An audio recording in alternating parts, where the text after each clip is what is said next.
will just say that it is a document, basically, which was developed by the Language Policy Division of the Council of Europe. And as one would expect a document to be a written text, this one is not. The best part of the European language portfolio is that it is not a list of proscribed directions what to do, but it is actually a tool which is supposed to promote and endorse learners' autonomy.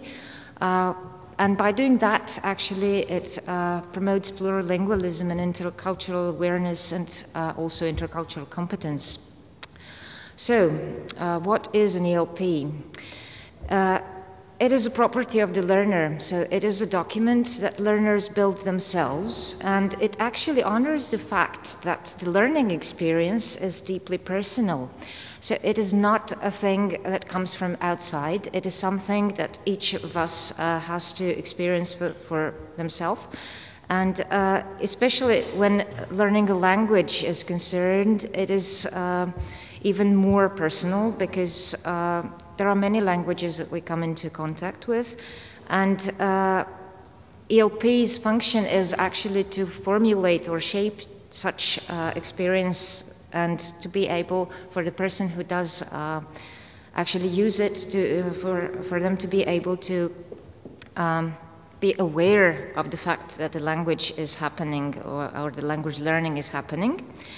On the other hand, it is there to motivate learners to actually put in the effort to learn language and to understand what it means. It is not just a subject in school, it is not something that is obligatory, it is not just a way to get a better job, although it might be all that too, but it is also a record of sort of a life experiences, and therefore it is more valuable for that matter. What is it made of?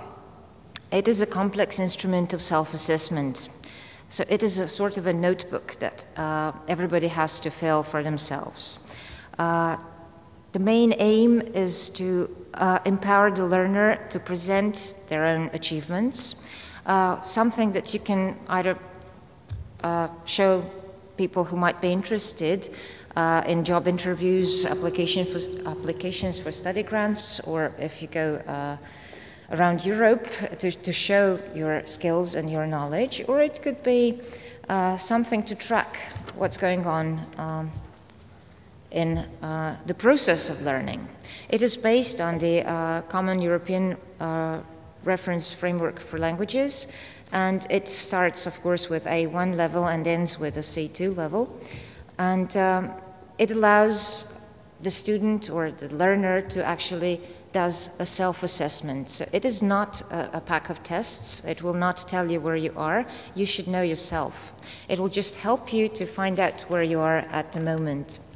So the basic elements in the ELP are European Language Passport, which is a list of languages and the competences at a given moment. It contains a self-evaluation grid, and it records formal qualifications and certifications. So that part should be sort of visited every once in a while, I guess every year or every 6 months, every time there is a progress that can be recorded in formal certification, or every time there is a difference that may be acknowledged. The second part is language biography, which is basically a journal. It's a personal history of the owner's language learning experience, and it includes information on linguistic and cultural experiences in the class, outside class, for every language a person is learning. So it could be the language that is learned formally, or obligatorily, or something that just people enjoy. And it also contains self-assessment checklist. The third part of the ELP is the dossier, and that's probably the most interesting part of it. It is a detailed record of the personal work of the learner, so whatever a person can produce, projects, written work, audios, videos, computer programs, and it also contains certificates. So basically, what I would like to focus attention on is the third part, the dossier, because I find it quite useful in both for the learners and for the teachers, and I find it might be very useful in the curriculum design as well, because if we track students, so hypothetically, if we track a group of students using the LP for a year, we might come to some very valuable conclusions on how they perceive and how much they can use and how much they actually advanced using our programs. And I think that's basically it. Thank you very much. Yes, of course, one other thing is that dossier, passport, and language biography are interrelated. Therefore, in the biography, you can find the descriptions of the levels that are listed in the passport, so it is used by the learner interchangeably. Thank you very much.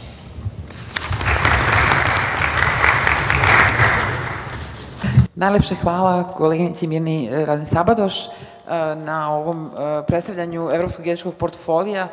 Imaćete priliku da ga vidite i online. A Borislava ima svoj? A, Borislava? Ok.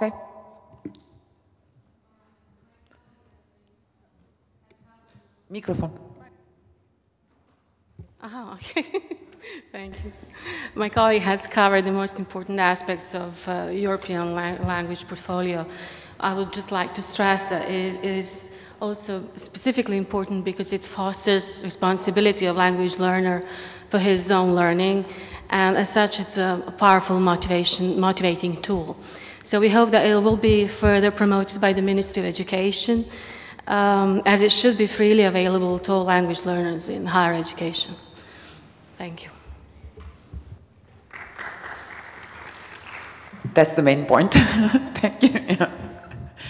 So we would like, no, I'll switch to Serbian. Dakle, voljeli bismo da naravno ovaj evropski jezički portfolio na neki način bude i portfolio koji će Srbija poslati u Savet Evrope kao reprezentativni uzorak srpskog portfolija, pošto za sada ne postoji ni jedan jedini koji je napisan na srpskom. Dakle, sve zemlje regiona su to već, pa ima tome davno uradile. Dakle, dvostruko ćemo obradovati, ja mislim, Savet Evrope rezultatima današnje konferencije. Prvo što su najavili učešće u Srbiji, dakle učlanjenje Srbije u Evropski centar za savremene jezike, a drugo poslaćemo im i konačno evropski jezički portfolio.